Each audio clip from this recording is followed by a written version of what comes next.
कि बहुत देर करती मेहरबान आते आते। मैंने कहा उनको यहाँ पर बिल्कुल हमें आशा और उम्मीद बहुत पहले थी और बहुत पहले आ जाना चाहिए थे उनको।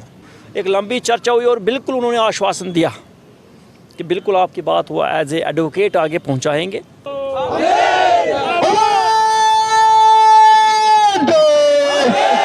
कि जो उन्होंने वचन दिया है, अब हम ये देख रहे हैं कि वो वचन वो पूरा करने कब जा रहे हैं।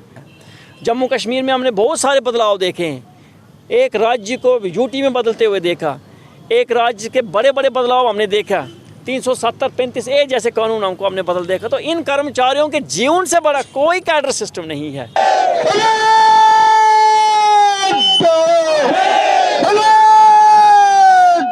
देखिए, अगर किसी ने यहाँ से 50 पार का कोई टारगेट रखा है, वो कब पूरा होगा? कि जो इस साल की दीपावली है, रविंद्र रैना जी भाजपा के जो अध्यक्ष है, खुद बड़े धार्मिक हैं, बड़ा संघर्ष उन्होंने किया है और वो जानते हैं जो हम लोग संघर्ष कर रहे हैं उनका भी उनको महत्व पता है हम क्या कर रहे हैं।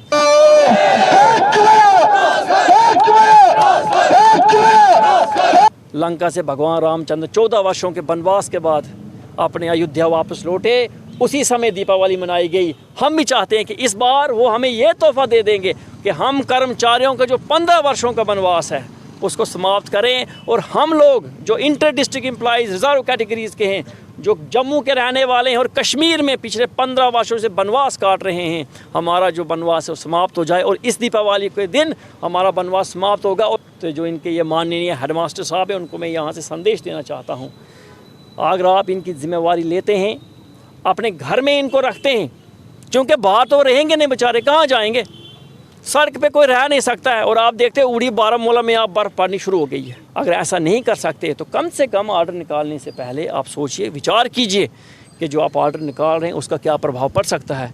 ये बात एक कर्मचारी के लिए HRA DA या प्रमोशन की बात नहीं है, ये जीवन और मृत्यु का प्रश्न है। जम्मू कश्मीर के जो लेफ्टिनेंट गवर्नर साहब हैं उनसे भी मैं एक बात कहना चाहता हूँ, आपको विकास पुरुष कहा जाता है। हमें आपका बिल्कुल पता है, आपका जो नेतृत्व है, आपने जम्मू कश्मीर के बड़े बड़े समस्याओं का समाधान कर दिया है। तो हम चाहते हैं कि इस दीपावली के उपलक्ष्य में ये जो छोटी सी समस्या आपके सामने आई है ट्रांसफ़र पॉलिसी की, इसको हल कर दीजिए। हम ये मानेंगे कि अब नया जम्मू कश्मीर बन रहा है।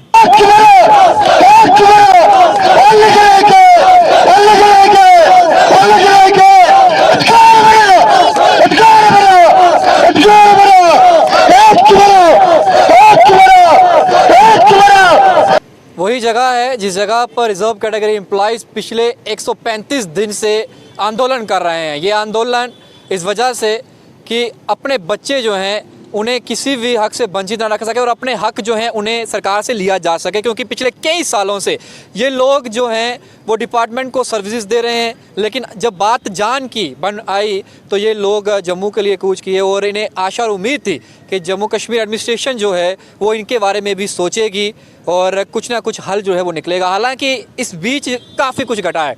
वो सबसे पहला दिन जब मैंने ये खबर चलाई थी वाहू एक्सप्रेस के माध्यम से, ये कहा था कि हालात जो हैं वो ख़राब हो रहे हैं और कश्मीर में जितने भी रिजर्व कैटेगरी एम्प्लॉइज़ हैं वो वापस जम्मू के लिए रवाना हो रहे हैं। और जब जम्मू पहुंचे थे उसके बाद भी तस्वीरें दिखाई थी। टारगेट किलिंग्स का वो दौर चल रहा था जो आज भी नहीं थमा है। कहीं ना कहीं डर और ख़तरा आज भी कहीं ना कहीं मंडरा रहा है घाटी के अंदर। ये लोग पिछले लंबे समय से यहाँ पर एजिटेशन कर रहे हैं। पिछले कई दफ़ा जो है इनको आश्वासन दिया गया, बीच में एक दफ़ा कह दिया गया कि हम कमेटी बना रहे हैं, लेकिन उसके बाद वो कमेटी ने क्या किया क्या नहीं किया वो कमेटी ही जानती है। लेकिन उसके बाद जिस तरीके से रविंद्र रैना यहाँ पहुँचे और वो वीडियो भी मैंने आप तक पहुँचाया, उन्होंने क्या कुछ कहा ये अपने मुख से आपको बताएंगे। लेकिन आज यहाँ आने का एक मकसद है। मकसद ये है, रविंद्र रैना जब यहाँ पहुँचे उसके बाद अगले दिन वो मैसेज और ऑर्डर जो था मैंने आपके समक्ष रखा, जो कमेटी बनाई गई। आज ये क्या मैसेज जो है भारतीय जनता पार्टी के अध्यक्ष रविंद्र रैना को देना चाहते हैं, इनसे ही जानेंगे और बातचीत करेंगे। रविंद्र रैना यहाँ पहुँचे थे, आपसे बातचीत करी, कुछ मुद्दे जो भी उन्होंने कहा, कुछ टेक्निकल पॉइंट्स डालने पड़ेंगे, पॉलिसी बनानी पड़ेगी, कॉम्प्रिहेंसिव पॉलिसी होनी चाहिए, वो तमाम चीज़ें यहाँ पर हुई, आपके सामने हुई। उससे लेकर आज तक क्या कुछ घटा है थोड़ा बताएं। ठीक है, सबसे पहले आपका धन्यवाद जो आप आए यहाँ पर। बिल्कुल बड़े लंबे समय से हम इंतज़ार कर रहे थे कि भाजपा के जो अध्यक्ष है वो यहाँ पर आए और आखिरकार वो आए यहाँ पर। और मैंने उस वक्त कहा भी उनको कि बहुत देर करती मेहरबान आते आते। मैंने कहा उनको यहाँ पर, बिल्कुल हमें आशा और उम्मीद बहुत पहले थी और बहुत पहले आ जाना चाहिए था उनको। मैं बोलता हूँ भाजपा जो है उसने हमेशा जम्मू को रिप्रेजेंट किया है और जम्मू कश्मीर में इस वक्त सबसे बड़ा दल है, और ना सिर्फ जम्मू कश्मीर में बल्कि पूरे भारत देश में अगर इस वक्त कोई एक पॉलिटिकल पार्टी जो सत्ता चला रही है, जम्मू कश्मीर भी डायरेक्टली या इनडायरेक्टली वो सत्ता के केंद्र में बने हुए हैं।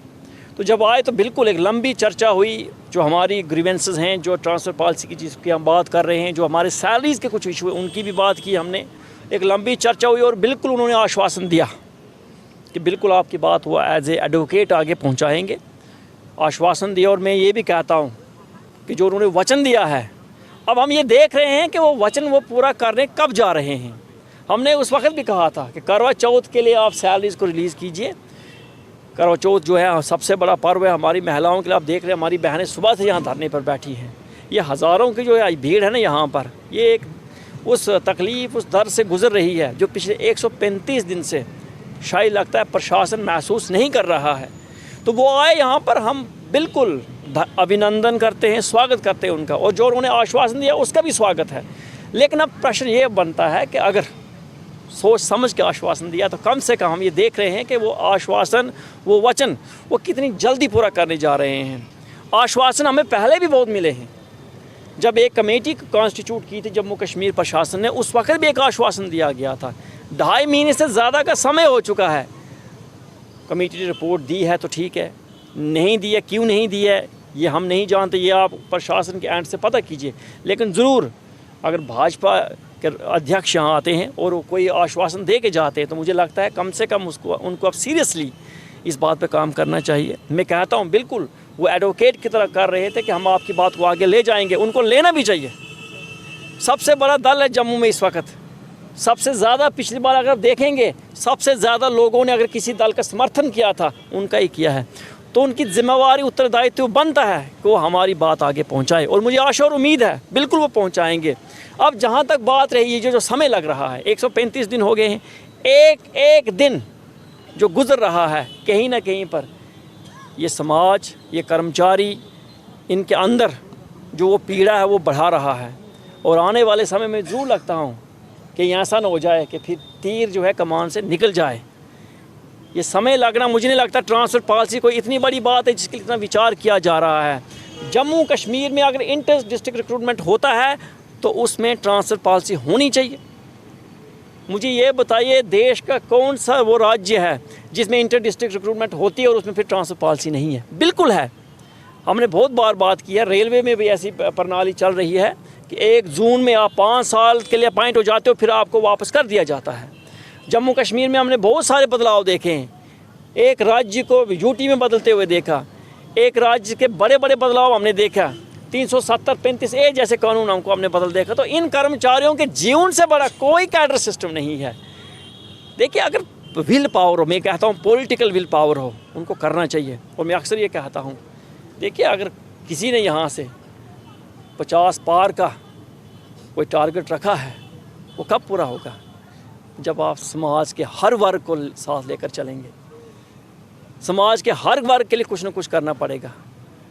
हज़ारों कैटेगरी एम्प्लॉय जितने भी हैं जम्मू कश्मीर में, जो ख़ास तौर पर जम्मू के रहने वाले थे और कश्मीर में अपॉइंट हुए थे, इनकी ये मांग 2012 से चल रही है। 2006 और 2007 में इसको बनाया गया था पॉलिसी को। ठीक है, उस वक्त कोई लूप होल, कोई फ्लॉ, ड्रॉबैक रह गया इसमें। उस वक्त कौन सी सरकार थी, कौन सा दल यहाँ राजनीति के केंद्र में था, कौन सा दल सत्ता में बैठा था, हम उस बहस में नहीं जाना चाहते। लेकिन आज जो दल यहाँ पर सबसे बड़ा दल है और जो सत्ता में आने की सोच रहा है, जो ये सोचता है कि आने वाली सरकार उनकी बनेगी, वो तभी मुमकिन हो पाएगा जब वो लोग इन सब का विश्वास जीतेंगे। आज ज़रूरत इस बात की है कि जो 2006 और 2007 में इस रिक्रूटमेंट पॉलिसी में गलती की है उसको ठीक किया जाए, दुरुस्त किया जाए। आज इनके पास ये सुनहरा मौका है उसको ठीक करने का। अगर ये भी उसी गलती को लेकर आगे जाएंगे तो मुझे नहीं लगता फिर दोबारा इनको मौका मिलेगा उस गलती को ठीक करने का। ये इनके पास सुनहरा मौका है। तमाम जो मसले हैं उनको हल किया जा सकता है। कर्मचारी वर्ग जो है वो बड़ी आशा और उम्मीद की निगाहों से देख रहा है। और मैं अक्सर कहता हूँ और हमने ये भी आशा रखी है कि जो इस साल की दीपावली है, रविंद्र रैना जी भाजपा के जो अध्यक्ष है, खुद बड़े धार्मिक हैं, बड़ा संघर्ष उन्होंने किया है और वो जानते हैं जो हम लोग संघर्ष कर रहे हैं उनका भी उनको महत्व पता है हम क्या कर रहे हैं। वो भी भगवान रामचंद्र को मानने वाले और हम सारे लोग भगवान रामचंद्र को मानने वाले हैं। तो उनको भी ये पता है कि जब लंका से भगवान रामचंद्र 14 वर्षों के वनवास के बाद अपने अयोध्या वापस लौटे, उसी समय दीपावली मनाई गई। हम भी चाहते हैं कि इस बार वो हमें ये तोहफ़ा दे देंगे कि हम कर्मचारियों का जो 15 वर्षों का वनवास है उसको समाप्त करें और हम लोग जो inter district employees reserve categories के हैं, जो जम्मू के रहने वाले हैं और कश्मीर में पिछले 15 वर्षों से वनवास काट रहे हैं, हमारा जो वनवास है वो समाप्त हो जाए और इस दीपावली के दिन हमारा वनवास समाप्त होगा और हम भी अपने जम्मू में, अपने घर में, अपने होम डिस्ट्रिक्ट्स में दिवाली को मनाना चाहते हैं। बात रही दूसरी, आपके माध्यम से मैं उन तमाम अधिकारियों को जो कुछ ऐसे ऑर्डर्स निकाल रहे हैं कि हाँ जी आपकी सैलरीज़ को बंद कर देंगे, आपको ड्यूटी रिज्यूम करवाएंगे, मैं एक बात यहाँ साफ कहना चाहता हूँ, ड्यूटी हम उसी सूरत में रिज्यूम करेंगे जब हमारी सेफ्टी और सिक्योरिटी की जिम्मेवारी आप लेंगे। जब हमारे लिए अकोमोडेशन का बंदोबस्त जो भी अधिकारी, मैं आपके सामने एक ऑर्डर रखता हूँ, यहाँ पे एक ऑर्डर निकला है, बात तो छोटी सी है लेकिन बहुत दूर तक जाएगी। गवर्नमेंट हाई स्कूल ग्वालन ये कोई स्कूल है बारामूला उड़ी में, वहाँ के जो हेडमास्टर्स हैं उन्होंने एक ऑर्डर निकाला है। हमारे 2 टीचर हैं, यहाँ पे नाम लिखा है, आप देख सकते हैं, सुदर्शन हरी और कमलजीत। उनको कहा गया है आप 2 दिन के अंदर ड्यूटी रिज्यूम कीजिए। तो जो इनके ये माननीय हेडमास्टर साहब हैं उनको मैं यहाँ से संदेश देना चाहता हूँ, अगर आप इनकी जिम्मेवारी लेते हैं, अपने घर में इनको रखते हैं, क्योंकि बाहर तो रहेंगे नहीं बेचारे, कहाँ जाएंगे, सड़क पे कोई रह नहीं सकता है। और आप देखते हैं उड़ी बारामूला में आप बर्फ़ पड़नी शुरू हो गई है, सड़क पे ये रह नहीं सकते हैं।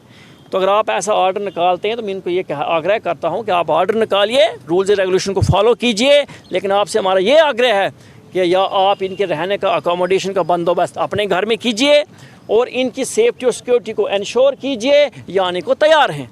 अगर ऐसा नहीं कर सकते तो कम से कम ऑर्डर निकालने से पहले आप सोचिए, विचार कीजिए कि जो आप ऑर्डर निकाल रहे हैं उसका क्या प्रभाव पड़ सकता है। ऐसी स्थिति में अगर ये वहाँ जाएंगे और इनके साथ कोई अनटोवर्ड इंसिडेंट हो जाता है किसी भी कर्मचारी के पास, तो जिम्मेवारी किसकी बनेगी? उसी डीडीओ की, उसी हेड ऑफ द डिपार्टमेंट की। ये बात एक कर्मचारी के लिए HRA, DA या प्रमोशन की बात नहीं है, ये जीवन और मृत्यु का प्रश्न है। तो मैं आपके माध्यम से तमाम जम्मू कश्मीर के जो सत्ता में बैठे लोग हैं उन तक ये संदेश देना चाहता हूँ कि आप जो आपने वचन दिया है, जो आपने कमिटमेंट, जो एश्योरेंस दिया है उसको पूरा करें। हम बड़ी बोलते हैं उम्मीद की नज़रों से आपकी तरफ देख रहे हैं, हम जल्द चाहते हैं कि आप अपना वचन पूरा करें, चूँकि आपके वचन पर हम यहाँ खड़े हैं। आपका वचन जो है आप देख रहे हैं कब आप पूरा करते हैं।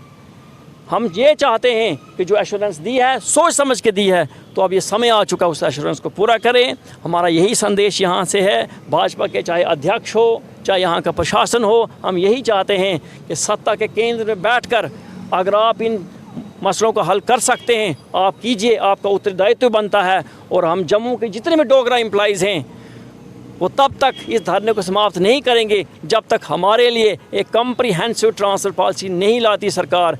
ट्रांसफ़र पॉलिसी रिक्रूटमेंट का हिस्सा होना चाहिए, कोई टेक्निकल फॉल्ट है नहीं। अगर किसी को ये लगता है कि टेक्निकल फॉल्ट है तो वो 2006 और 2007 में हुआ है, आज कोई टेक्निकल फॉल्ट नहीं है। ये बड़ी सक्षम सरकार है, इन्होंने बड़े बड़े फैसले किए हैं और अगर ये चाहेंगे तो इस रिक्रूटमेंट सिस्टम में अमेंडमेंट करके तमाम कर्मचारियों को राहत दे सकते हैं। बहुत बार हम ये सुनने में आता है आपकी पोस्टिंग वहाँ पर हुई है, आपकी वहाँ पे वैकेंसीज थी। ये पोस्ट कोई ऐसी चीज़ नहीं है जिसको आपने उठा कर लाना यहाँ पर, ये सारी चीज़ें कागज़ों पर चलती हैं। जम्मू कश्मीर प्रशासन ने 2018 में तमाम रहबर तालीम जो हमारे टीचर्स थे, RT जो स्कीम थी उसमें एक बहुत बड़ा बदलाव किया था और 28,000 से ज़्यादा सुपरनुमरी पोस्टिंग क्रिएट करके वन टाइम सेटलमेंट के तहत तमाम मसलों को हल कर दिया था। और मैं इतना भी कहता हूँ कि जितने भी इंटर डिस्ट्रिक्ट में रिजर्व कैटेगरी एम्प्लॉइज़ हैं इनके लिए सरकार अलग से एक कैडर बना सकती है और इनका कैडर मैनेजमेंट अलग से करके इनको एक अलग कैडर में डालकर आराम से इनकी ट्रांसफ़र हो सकती है। ये कोई बड़ी बात नहीं है। हम इतना ही कहते हैं जम्मू कश्मीर में इंटर डिस्ट्रिक्ट रिक्रूटमेंट में एक ही डिमांड हमारी है कि इसमें ट्रांसफ़र पॉलिसी को ऐड किया जाए। ट्रांसफ़र पॉलिसी किसी भी रिक्रूटमेंट का हिस्सा होना चाहिए। हम 15 सालों से इसकी मांग कर रहे थे, लेकिन जैसे सुरक्षा व्यवस्था के हालात बने हैं, अब ये मांग जो है सिर्फ मांग नहीं रही है, बल्कि ये हमारा अधिकार है और इस अधिकार को पूरा करने के लिए हम यहाँ धरने पे बैठे हैं। 135 दिन आज हो चुके हैं, हम सरकार के कर्मचारी हैं। हमारी दुख तकलीफ़ और पीड़ाओं का जो हल है, वो इलाज जो वो भी सरकार के पास है। हम प्रशासन का हिस्सा हैं, तो हमारे दुख दर्द को कौन समझेगा। इसके साथ साथ आपके माध्यम से जम्मू कश्मीर के जो लेफ्टिनेंट गवर्नर साहब हैं, उनसे भी मैं एक बात कहना चाहता हूँ। आपको विकास पुरुष कहा जाता है, हमें आपका बिल्कुल पता है, आपका जो नेतृत्व है, आपने जम्मू कश्मीर के बड़े बड़े समस्याओं का समाधान कर दिया है। तो हम चाहते हैं कि इस दीपावली के उपलक्ष्य में ये जो छोटी सी समस्या आपके सामने आई है ट्रांसफ़र पॉलिसी की, इसको हल कर दीजिए। हम ये मानेंगे कि अब नया जम्मू कश्मीर बन रहा है।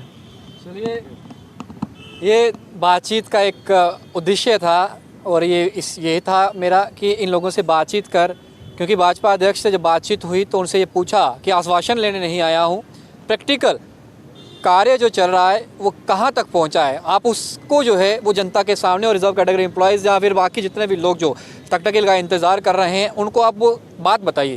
तो उन्होंने साफ तौर पर ये कहा था, जैसे कि उन्होंने भी कहा कि पोस्ट को वहाँ से यहाँ नहीं लाया जा सकता। हाँ, जो शख्स वहाँ जॉब कर रहा है उसके लिए कोई ना कोई तरीका जरूर निकाला जा सकता है जिसको वहाँ से जम्मू जो है वो लाया जा सकता है, और उनका हक है, ये होना ही चाहिए।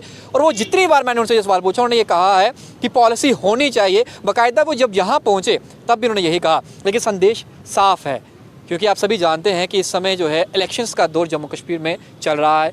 तमाम पॉलिटिकल पार्टीज इस समय जो है अपने अपने वोटर्स को लुभाने में जुटी हुई हैं। भारतीय जनता पार्टी भी इसी होड़ में है और सुनने में यह भी आ रहा है कि देश के प्रधानमंत्री भी जम्मू कश्मीर का दौरा कर सकते हैं। और इसी बीच नवंबर के एंडिंग तक इलेक्टोरल प्रोसेस खत्म हो जाएगा, वोटिंग लिस्ट जो है वो बनकर तैयार हो जाएगी, उसके बाद चुनावी बिगुल बजेगा। उससे पहले इनको भी आशा और उम्मीद है, और हम भी ये आशा और उम्मीद करते हैं कि जिस तरीके से इन्होंने कहा कि दीपावली जो है हम जम्मू में अपने होम डिवीज़न में जो है वो सेलिब्रेट करेंगे। 15 साल के वनवास की बात कही है। जिस तरीके से रामचंद्र जी जब वापस लौटे थे अयोध्या में, तो उनके आने की खुशी में अयोध्या वासियों ने दिए जलाकर उनका स्वागत किया था। इसी तरीके से ये तमाम लोग जो हैं, अगर पॉलिसी बनती है तो रविंद्र रैना जी का स्वागत भी करेंगे और उनके साथ दीपावली भी मनाएंगे। तो ये सवालात, जो संदेश जो था वो सीधा अरविंद रैना जी के लिए था, और जब उनसे मुलाकात होगी तो इसका उत्तर उनसे जरूर लिया जाएगा। फिलहाल जितने भी लोग जो यहाँ नहीं पहुँचते किसी कारणवश, या फिर जो इनका सपोर्ट करते हैं, जो हमेशा इनकी वीडियो को शेयर करते हैं, आपके हवाले ये वीडियो है। इस वीडियो को आपने शेयर करना है ताकि ये वीडियो अध्यक्ष तक तो पहुँचेगी। साथ ही साथ जो है एडमिनिस्ट्रेशन के चीफ सेक्रेटरी से लेकर एलजी मनोज सिन्हा जी तक ये वीडियो पहुँचे, और ये क्या मैसेज देना चाहते हैं उन तक वो जरूर पहुँचे। और साफ तौर पर उन लोगों को भी मैं एक मैसेज देना चाहूँगा जो ऑफिस में अपनी कुर्सी पर बैठ के एक कलम से हस्ताक्षर ये कर ये कह रहे हैं कि आप जबरन वापस लौटिए, अन्यथा आपकी सैलरी रोक दी जाएगी। थोड़ा सा इंसानियत के नाते से, लिहाजा से भी आप सोचिए आप क्या कर रहे हैं।